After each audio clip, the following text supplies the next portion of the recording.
اعوذ باللہ من الشیطان الرجیم، بسم اللہ الرحمن الرحیم۔ السلام علیکم ورحمۃ اللہ وبرکاتہ۔ میں آپ کا میزبان اطہر کاظمی آپ کے پسندیدہ پروگرام احکام اسلامی میں ایک بار پھر آپ کا خیر مقدم کرتا ہوں۔ ہماری گفتگو روزے کے اوپر تھی، اور اس ماہ مبارک رمضان کے روزے اور اس کے علاوہ دیگر جو فرائض کے طور پر جو روزے ہیں ان پر ہماری گفتگو ہو رہی تھی۔ روزوں کو باطل کرنے والی چیزیں کون سی ہیں، آج یہ اہم موضوع لے کر ہم حاضر ہوئے ہیں، اور ہمارے ساتھ ہیں حجت الاسلام والمسلمین علی جناب مولانا مصطفیٰ علی خان ادیب الہندی صاحب قبلہ۔ السلام علیکم آغا۔ علیکم السلام ورحمۃ اللہ۔ مبطلات روزہ کون کون سے ہیں اور ان کو کس طرح سے ڈسکس کیا جائے گا؟ اعوذ باللہ من الشیطان الرجیم، بسم اللہ الرحمن الرحیم، الحمد للہ رب العالمین، وصلی اللہ علی سیدنا محمد وآلہ الطیبین الطاہرین۔ مبطلات روزہ یعنی وہ چیزیں جو روزے کو باطل کر دیتی ہیں۔ ایک انسان جب روزہ رکھتا ہے تو اس کی نیت یہ ہوتی ہے کہ اذان صبح سے لے کر اذان مغرب تک یا وقت مغرب تک مجھے مبطلات روزہ سے پرہیز کرنا ہے اور اپنے آپ کو بچانا ہے۔ تو ظاہر سی بات ہے کہ اس کے لیے ضروری ہے کہ وہ مبطلات روزہ جان لے اور سمجھ لے کہ ان چیزوں سے ہی پرہیز کا نام روزہ ہے۔ پہلی چیز جو تقریباً سبھی کے ذہن میں ہوتی ہے اور عام طور سے روزے کا ہدف جو لوگ سمجھتے ہیں اور نیت جو سمجھتے ہیں وہ یہی سمجھتے ہیں، وہ پہلی چیز جو روزے کو باطل کرتی ہے وہ ہے کھانا پینا۔ کہ عام طور سے لوگوں کے ذہن میں کھانے پینے سے پرہیز کو ہی روزہ سمجھا جاتا ہے، حالانکہ اور بھی بہت سی چیزیں ہیں۔ تو پہلی چیز تو ہے کھانا پینا۔ دوسری چیز جو مبطلات روزہ میں سے ہے اور جس سے اجتناب کرنا ضروری ہے وہ مباشرت ہے، یعنی ازدواجی تعلقات کا قائم کرنا۔ اس کے بعد استمنا، جو کہ ایک عمل ہے جس کے ذریعے سے مرد منی کو طلب کر دیا، ایسا کوئی عمل کا انجام دینا جس سے منی خارج ہو جائے، یہ بھی روزے کو باطل کر دیتا ہے۔ خدا، رسول اور ائمہ علیہ الصلوۃ والسلام کی طرف جھوٹ کی نسبت دینا، اس سے بھی روزہ باطل ہو جاتا ہے۔ عام حالات میں بھی یہ کام کرنا حرام ہے، روزے کی حالت میں بھی جھوٹ بولنا حرام ہے، لیکن اگر یہ جھوٹ اللہ کی طرف نسبت دے دی جائے یا اس جھوٹ کی نسبت رسول اور ائمہ علیہ الصلوۃ والسلام کی طرف دے دی جائے تو روزہ باطل ہو جاتا ہے۔ اسی طرح پورے سر کا پانی میں ڈبونا، اس سے بھی روزہ باطل ہو جاتا ہے۔ پورے سر کا پانی ڈبونے سے مراد یہ نہیں کہ آدمی سر نہیں دھوئے، سر دھو سکتا ہے، چہرے کو بھی دھو سکتا ہے، پورے بدن کو بھی دھو سکتا ہے، لیکن سر کو پوری طرح سے پانی میں ڈبونا، چاہے وہ حوض ہو، چاہے وہ آپ کی خدمت میں عرض ہو کہ بالٹی ہو یا دریا ہو یا کوئی اور ایسی چیز جس میں انسان کا سر ڈوب سکتا ہو، آدمی پورا سر کو پانی کے اندر داخل کر دے پورے سر کو، تو اس کا روزہ باطل ہو جائے گا۔ اگر کوئی انسان حالت حیض یا نفاس یا حالت استحاضہ میں اور حالت جنابت میں اذان صبح تک باقی رہ جائے تب بھی اس کا روزہ باطل ہو جائے گا۔ گاڑھا غبار اگر انسان کے حلق تک پہنچ جائے تب بھی اس کا روزہ باطل ہو جائے گا۔ اسی طرح کسی گیلی چیز سے نیمیا لینا، چاہے وہ کسی بھی وجہ سے انسان یہ کام کرے، تب بھی اس کا روزہ باطل ہو جائے گا۔ اور قے کرنا، اس سے بھی روزہ باطل ہو جاتا ہے۔ البتہ ان سب کی ایک تفصیل ہے جو انشاءاللہ ہم لوگ جب بات کریں گے تو اس میں واضح ہو جائے گی۔ اگر یہ تو مطلب بہت خوبصورت طریقے سے بتایا آپ نے اس کے بارے میں۔ مثلا اب یہاں پہ یہ ہوتا ہے کہ جیسے انجیکشن لگوانا ہے یا اس طرح کی کوئی میڈیسن کہ جو حلق سے نہیں اتاری جا رہی بلکہ وہ مسلز کے ذریعے یا آئی وی وین کے ذریعے اگر کوئی انجیکشن یا فلوئڈ دیا جا رہا تو اس کے بارے میں کیا حکم ہے؟ دیکھیے، تمام مراجع کا اس پہ اتفاق ہے۔ مرجع علی قدر حضرت آیت اللہ العظمہ سے صادق حسین شیرازی کی نظر میں بھی یہی نظریہ ہے کہ اگر کوئی انسان انجیکشن لیتا ہے یا مرض کی وجہ سے کوئی دوا اس کو دی جا رہی ہے جو آئی وی کے تھرو سے دی جا رہی ہے، یعنی منہ سے نہیں کھا رہا ہے لیکن اس کو بدن میں انجیکٹ کی جا رہی ہے، یا وہ ڈرپ دی جا رہی ہے، جس طرح سے بھی اس کو پہنچائی جائے، اس سے روزہ باطل نہیں ہوتا۔ البتہ وہ انجیکشنز جو کھانے پینے کے انجیکشنز ہوتے ہیں، یعنی ایک انجیکشن تو میڈیسن ہو گئی، ایک انجیکشن کسی خاص وجہ سے اینٹی وائرس یا کوئی اس طرح کی چیز دی گئی ہے، لیکن کبھی کبھی ہوتا ہے کہ کھانے کی جگہ پر انجیکشنز کا استعمال کیا جا رہا ہے، اس سے اجتناب کرنا چاہیے، لیکن باقی چیزوں کے یا دوا یا اس طرح کی چیزوں میں کوئی حرج نہیں ہے۔ اگر اب اسی میڈیکل ٹرم سے ریلیٹڈ ہی کچھ افراد کو شوگر ٹیسٹ کرانا ہے تو کیا بلڈ نکالنے کی سے بھی اس میں مبتلات روزہ میں ہو جاتا ہے، یعنی باطل ہو جاتا ہے روزہ؟ نہیں، بلڈ نکالنے سے روزہ باطل نہیں ہوتا ہے. حتیٰ بلڈ ٹرانسفیوژن اگر کیا یعنی کسی کو انسان کو خون کی ضرورت پڑ جائے اور روزے سے بھی ہو، حالانکہ ایسا بہت بعید ہے کہ جس کو خون کی ضرورت ہو روزہ رکھے ہو، لیکن بہرحال اگر روزہ رکھنے کی ہمت ہو اس کے اندر، یہ بعض ہمارے علماء اس حال میں رہے ہیں کہ وہ اس طرح کی بیماری میں بھی احتیاط کرتے ہیں اور ابھی عمل کو ترک نہیں کرتے، تو اگر خون چڑھایا جا رہا ہے باڈی کو تب بھی کوئی حرج نہیں ہے، اور اگر خون نکالا جا رہا ہے باڈی سے تب بھی کوئی حرج نہیں ہے. البتہ مکروہ ہے کہ انسان اپنے جسم سے روزے کی حالت میں خون کو باہر نکالے. اور ہم نے پہلے بھی عرض کیا تھا کہ اگر کوئی چیز عبادت میں مکروہ کہی جاتی ہے تو اس سے مراد یہ کہ اس سے ثواب کم ہو جائے گا، خود وہ عمل باطل نہیں ہوگا. جیسے دانت اکھڑوائے انسان تو خون بہت زیادہ بلیڈنگ ہوگی اس کے، یا حجامت کروائے کوئی انسان، یہ جو کپنگ کا سسٹم ہوتا ہے جس کے ذریعے سے خون بدن سے فاسد خون نکالا جاتا ہے، یا مثلا جیسے آپ نے سوال پوچھا کہ بلڈ ٹیسٹ کے لیے 1 ڈراپ بلڈ نکلتا ہے، اس سے بھی کم میں بھی آج کل بلڈ ٹیسٹ ہو جاتا ہے. حتیٰ اگر انجیکشن سے کسی باہر سے بھی کروا رہا ہے اور زیادہ خون نکال رہا ہے وہ، تب بھی اس کا روزہ باطل نہیں ہوگا. اگر اب جیسے ایک اور سوال تھا اس میں آپ کا جواب تھا اس کے سلسلے میں کہ اللہ، رسول اللہ صلی اللہ علیہ وسلم اور اس کے دیگر ائمہ معصومین علیہ الصلوۃ والسلام اور جناب زہرا سلام اللہ علیہ کے بارے میں کسی جھوٹ کو ان کی طرف مائل کرنا یا ان کی طرف بتانا، اس سے بھی روزہ باطل ہو جاتا ہے. آیا یہ زبانی کہنے سے ہوتا ہے یا کوئی شخص ہے کوئی حدیث کو نقل کر رہا ہے، مثلا وہ واٹس ایپ کے ذریعے سوشل میڈیا پہ، اور وہ حدیث ہے ہی نہیں رسول اللہ کی یا دیگر ائمہ کی یا اقوال خدا بھی نہیں ہے وہ، تو اب اس بارے میں کیا کہا جائے گا اور کیسے اس کے لیے روزے کے حالت میں یہ چیز آئے گی؟ دیکھیں، حکم جو ہے کہ جھوٹ کی نسبت دینا کسی بھی طرح سے ہو، چاہے وہ لکھے، چاہے وہ سوشل میڈیا پہ پوسٹ کرے، چاہے فیس بک پہ ڈالے، چاہے آج کل کے زمانے میں واٹس ایپ یا ٹویٹر پہ کچھ کرے، یا مثال کے طور پر زبان سے جاری کرے، اس میں کوئی فرق نہیں پڑتا ہے کس طرح سے نسبت دی جا رہی ہے. اگر نسبت وہ دے رہا ہے اور وہ جھوٹی نسبت دے رہا ہے، مثلا کہہ رہا ہے کہ یہ قرآن کی آیت ہے اور وہ قرآن کی آیت نہ ہو، یا کہہ رہا ہے کہ اللہ کا قول ہے، مثلا حدیث قدسی ہے کہ حدیث ہے، قرآن کا حصہ نہیں لیکن اللہ کا قول ہے، یا کہے کہ رسول اللہ کی حدیث ہے، یا کہے کہ ائمہ علیہ الصلوۃ والسلام نے یا جناب زہرا بنابر احتیاط جناب زہرا سلام اللہ علیہ نے یہ بات کہی ہے، تو حالانکہ انہوں نے نہ کہی ہو. آج کل ایک طریقہ ہے، مثلا صبح صبح آپ نے فون کھولا 50 حدیثیں آئی ہوئی ہیں اور آپ نے بغیر پڑھے ہو، بغیر مطالعہ کیے ہو، بغیر تحقیق کیا آپ نے وہ حدیث 100-200 لوگوں کو اور فارورڈ کر دی. یہ اگر رمضان کی حالت میں کیا جائے اور وہ حدیث جھوٹی حدیث ہو تو روزہ باطل ہو سکتا ہے. لہٰذا انسان کو احتیاط کرنی چاہیے. البتہ اس میں ایک چیز میں آپ کو واضح کر دوں کہ کبھی کبھی ایسا ہوتا ہے کوئی چیز مشہور ہوتی ہے اور غلط مشہور ہوتی ہے، یعنی ہمیں لگتا ہے، سب کو لگتا ہے کہ یہ حدیث ہے، اور آپ بھی اس گمان میں کہ یہ حدیث ہے آپ نے اس کو فارورڈ کر دیا. تو ایسی حدیث جس کو سب سمجھتے ہوں کہ حدیث ہو، در حقیقت وہ حدیث نہ ہو، لیکن اگر انسان فارورڈ کر دے تو اس سے روزہ باطل نہیں ہوتا. یعنی اگر کوئی چیز مشہور ہو جائے کہ یہ حدیث ہے یا اللہ کا قول ہے، حالانکہ اصل میں حقیقتاً ایسا نہ ہو، لیکن معاشرے میں مشہور ہو چکا ہے، تو اسی چیز کو دوبارہ دہرا دینے سے انسان کا روزہ باطل نہیں ہوتا. اسی طرح اگر کوئی انسان اس کو صحیح سمجھ رہا تھا اور سب لوگ اس کو صحیح سمجھتے ہیں اور اس کے بعد فارورڈ کرے، تب بھی کوئی اس کا روزہ باطل نہیں ہوتا. لہٰذا اولاً تو تحقیق کرنی چاہیے انسان کو، ہر وہ حدیث جو آپ کے پاس آ گئی اس کو فوراً فارورڈ نہ کرے، کم سے کم جو ریفرنس اس پہ دیا ہے اس ریفرنس کو جا کر دیکھ لے. کم سے کم ذمہ داری پھر اس آدمی کے اوپر ہو جائے گی جس نے وہ ریفرنس دیا ہے، کم سے کم اس ریفرنس سے اگر کوٹ کرے گا تو چونکہ خود نسبت نہیں دے رہا ہے لہٰذا اس کا روزہ باطل نہیں ہوگا. لیکن اگر خود بغیر تحقیق کے اگر فارورڈ کر رہا ہے اور وہ غلط حدیث ہوئی تو پھر اس کے روزے کے اوپر باطل کا حکم آ سکتا ہے. لہٰذا بہت احتیاط کی ضرورت ہے کہ قرآن کی کوئی آیت کہہ کر کسی چیز کو کوٹ کرنا اور وہ اصل میں نہ ہو. اور قرآن کی آیت تو واضح ہے، پورا قرآن سب کے پاس ہے، ایک بار میں میچ کر سکتا ہے، تو اتنا کوئی مسئلہ نہیں ہے، پھر بھی اس میں احتیاط کرنی چاہیے. اسی طرح حدیث یا حدیث قدسی،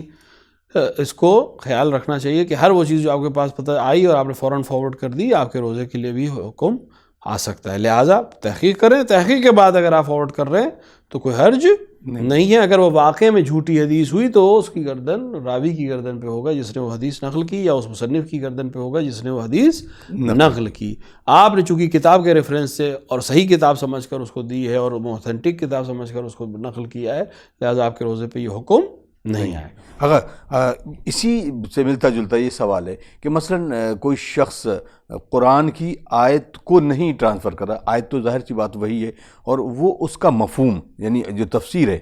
وہ تفسیر غلط پیش کر رہا ہے. مثلا اب بہت ساری تفسیریں ہیں اور وہ تفسیر مذہب حقہ کے بربنائے اس پہ وہ ٹھیک نہیں بیٹھتی ہے اور وہ فارورڈ کر رہا ہے حالت روزہ میں، تب اس کے لیے کیا حکم ہوگا؟ اگر کسی آیت کو انسان غلط انٹرپریٹ کر کے کسی اور طریقے سے اس کو بھیجا تو تقریباً وہی جھوٹ کی نسبت ہوئی خدا کی طرف، کیونکہ آیت اللہ کا کلام ہے. تو آیت نہیں کہہ رہا ہے لیکن کہنا یہی چاہ رہا ہے کہ خدا یہ کہہ رہا ہے، در حالانکہ خدا یہ نہیں کہہ رہا ہے، لہٰذا وہ بھی اسی حکم میں آ جائے گا. لہٰذا اگر کسی تفسیر کو یا کسی آیت کے ترجمے کو فارورڈ کرنا ہے یا کسی بات کو انٹرپریٹ کرنا ہے تو ائمہ علیہ السلام یا جو ہمارے علماء برحق ہیں انہوں نے جو انٹرپریٹیشن کیا ہو یا انہوں نے جو تفسیر کی ہو اسی کو فارورڈ انسان کرے تاکہ وہ اپنے روزے کو بھی بچا سکے اور اپنے دین اور ایمان کو بھی حفاظت کر سکے. اگر یہ ایک بہت اہم موضوع بھی ہے اور میں چاہوں گا اس پہ آپ ایک اسپیشلی ایک آپ کا میسج کی شکل میں یہ ہمارے اس پروگرام کے ذریعے ناظرین تک پہنچے کہ نہ صرف روزے کی حالت میں بلکہ پوری زندگی کی کسی بھی گوشے میں اس طرح کی حدیث، اس کا انٹرپریٹیشن یعنی اس کی تفسیر اور تفسیر بالرائے تو حرام ہے ہی، یہ ساری چیزیں ویسے بھی منع ہیں اور اس سے آدمی کو اجتناب کرنا چاہیے. بالکل، نہ صرف قرآن اور حدیث یا اقوال معصومین علیہ السلام یا کوئی واقعہ یا قصہ، حتیٰ اگر کسی دوسرے شخص کی طرف یعنی غیر معصوم کی طرف بھی اگر کوئی انسان کوئی نسبت دے رہا ہے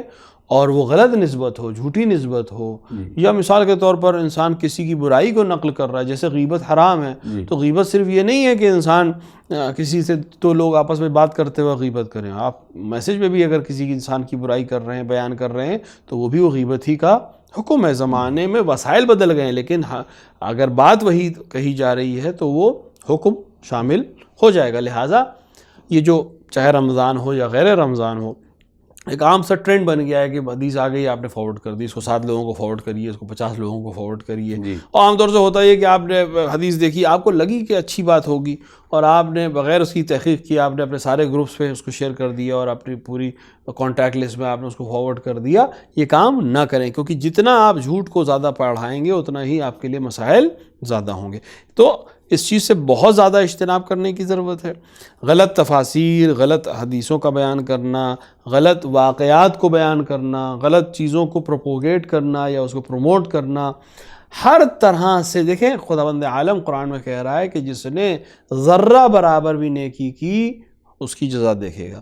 بات اگر یہیں تک ہوتی تو اتنا بڑا مسئلہ نہیں تھا، لیکن فوراً کہہ رہا ہے کہ جس نے ذرہ برابر بھی برائی کی وہ بھی اس کا انجام دیکھے گا. تو جہاں حساب کتاب ذرے میں ہو رہا ہو وہاں اگر ہم ہزاروں میسیجز غلط فارورڈ کریں تو ہمیں کس طرح سے حساب دینا پڑ سکتا ہے. لہٰذا بہت زیادہ احتیاط کی ضرورت ہے. معصوم کے ساتھ تو روزے کا حکم ہے کیونکہ وہ اگر روزے کی حالت میں نہیں بھی ہے کوئی انسان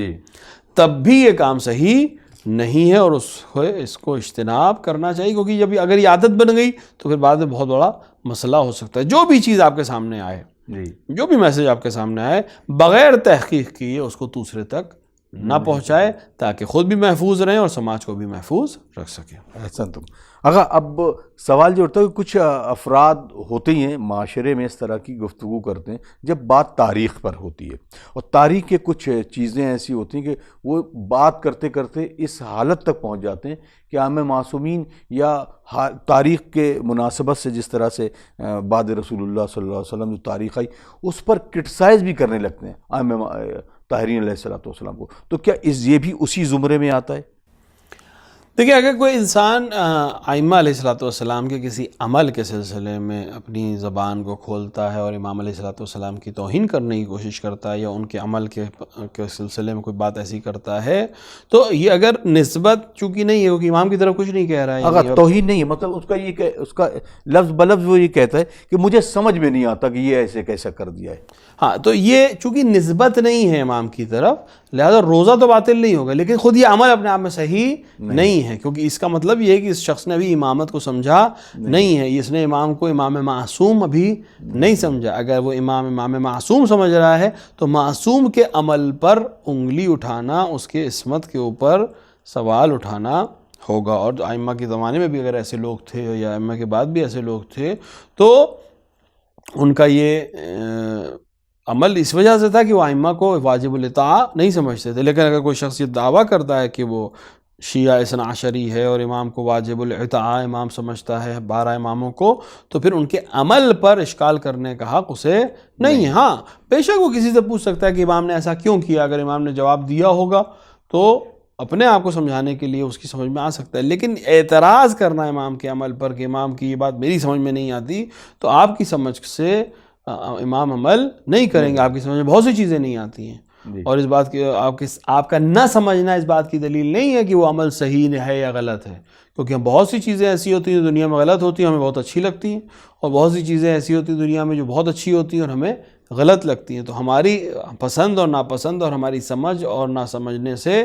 حکومت اور شریعت نہیں چلے گی، اور ائمہ کا عمل اس لحاظ سے نہیں ہوگا. ائمہ ایک بہت بڑے ویژن کے ساتھ ایک بہت بڑی آپ اس کو کہیں ہارزن میں بات کرتے ہیں اور گفتگو کرتے ہیں اور عمل کرتے ہیں. شاید ہم ابھی اس وادی میں داخل بھی، اسی لیے امام کو معصوم ہونا چاہیے، کیونکہ اگر وہ معصوم نہیں ہوگا تو اتنی بڑی ذمہ داری اس کو دینے میں مسائل کھڑے ہو سکتے ہیں. جیسا کہ تاریخ اسلام میں اگر آپ مطالعہ کریں یا ہمارے ناظرین مطالعہ کریں تو وہ لوگ جو معصوم نہیں تھے ان کے عمل کے نتیجے میں آج تک مسلمانوں کو کتنی پریشانی کا سامنا کرنا پڑ رہا ہے، کیونکہ ان کا جو فکر تھی وہ بہت محدود فکر تھی. ائمہ علیہ الصلوۃ والسلام کی جو فکر تھی وہ بہت وسیع النظر فکر تھی کہ اس وقت لگنے والا عمل کیا عجیب سا عمل کیا یا ظاہری طور پر صلح کر لی یا ظاہری طور کے اوپر خاموشی اختیار کر لی یا ظاہری طور کے اوپر کم لوگوں کے ساتھ بڑے لشکر سے مقابلہ کر لیا، لیکن اگر اس کا امپیکٹ دیکھیں تو وہ ایک چھوٹا سا عمل آج تک تشیع کی حقانیت کے لیے اور اہل بیت کی عظمت کے لیے اور خداوند عالم کی دین کی حفاظت کے لیے اور اس کی بقا کے لیے، وہی چھوٹا سا عمل جو ہماری اور آپ کی سمجھ میں نہیں آ رہا ہے، اس عمل کے نتیجے میں آج بھی اسلام باقی ہے اور سربلند ہے. اچھا اگر آپ کچھ سوال ہیں کیونکہ وقت بھی تیزی سے نکل رہا ہے. ایک صاحب پوچھتے ہیں کہ جو خمس ہے، خمس کو کس طریقے سے، کیا ضروری ہے کہ پورا ایک چارٹ بنایا جائے، اس کا حساب رکھا جائے کہ کیا بچا ہے سال بھر میں، یا ایک ذہن میں ہے کہ ہمارے پاس اتنا پیسہ ہوگا مثلا اپروکسیمیٹ اور ہم اس سے پیسہ نکال کے اس خمس کو نکالیں اس طرح سے؟ دیکھیے جو انسان خمس مسلسل دے رہا ہے حتماً اس کے پاس کوئی نہ کوئی بیلنس شیٹ یا کوئی اس طرح کی چیز ہوگی جس کے حساب سے وہ حساب کرے. کیونکہ اگر اس کے پاس بیلنس شیٹ نہیں ہے تو پہلے کیسے معلوم کرے گا کہ پچھلے سال میں نے کتنا خمس نکالا تھا، اس کے بعد کتنا اضافہ ہوا، کہ اس کے چونکہ اب اضافے پر ہی خمس دینا ہے، ہر پیسے پہ نہیں دینا، جو اضافہ ہوا ہے اسی پر خمس دینا ہے. تو لہٰذا اگر بیلنس شیٹ بنا لے یا کوئی کتاب میں لکھ لیا، اگر ایک چھوٹی سی عبارت اسے لکھنی کہ پچھلے سال مثلا آج تاریخ اتنے میں نے خمس اتنے کا نکالا، مخمس اتنا بچا، خمس دینے کے بعد اتنا پیسہ بچا، اگلے سال اس پیسے کے اوپر جو بڑھوتی ہوگی، جو اس کے اوپر اضافہ ہوگا، اسی کے اوپر اسے خمس دینا ہے. لہٰذا اتنا حساب کتاب کہ اس کو معلوم رہے کہ میں نے کتنا خمس دیا تھا پچھلے سال اور کتنا بچا، اور اب جو اس کے اوپر کتنا اضافی ہوا کہ اس پہ خمس دے، یہی کافی ہے. ہاں اندازہ بھی اگر گمان کے ساتھ کر دے کہ بھئی اس کے پاس نہیں ہے حساب کتاب پورے پیسے کہاں ہیں کتنے ہیں، حالانکہ آج کے زمانے میں بہت آسان چیز ہے یہ، لیکن پھر بھی اگر نہیں ہے لیکن وہ اندازے کے حساب سے بھی کر دے تب بھی کوئی حرج نہیں ہے کہ میرے پاس اندازاً اتنے پیسے ہوں گے اور اتنے پیسے بچے ہوں گے، لہٰذا اسی کے لحاظ سے میں اپنا خمس دے دوں. ہاں اگر بعد میں معلوم ہو جائے کہ جو میں نے خمس دیا وہ بہت کم تھا اس لحاظ سے جس لحاظ سے میرے پاس پیسے تھے، تو پھر اس کو اس مقدار کو صحیح کرنا چاہیے یا اپنے مرجع یا اس کے وکیل سے جا کر اجازت لینی چاہیے. بہت شکریہ آقا، وقت تمام ہو گیا. ناظرین آپ دیکھ رہے ہیں پروگرام احکام اسلامی، اور کیونکہ آپ کے سوالوں کا سلسلہ بھی جاری ہے اور یہ سلسلہ مزید اس میں اضافہ بھی ہونا چاہیے، اور امید کرتے ہیں کہ آپ ہمیں دعاؤں میں ضرور یاد رکھیں گے. انشاءاللہ اگلے ایپیسوڈ تک کے لیے ہمیں اجازت دیں. والسلام علیکم ورحمۃ اللہ وبرکاتہ.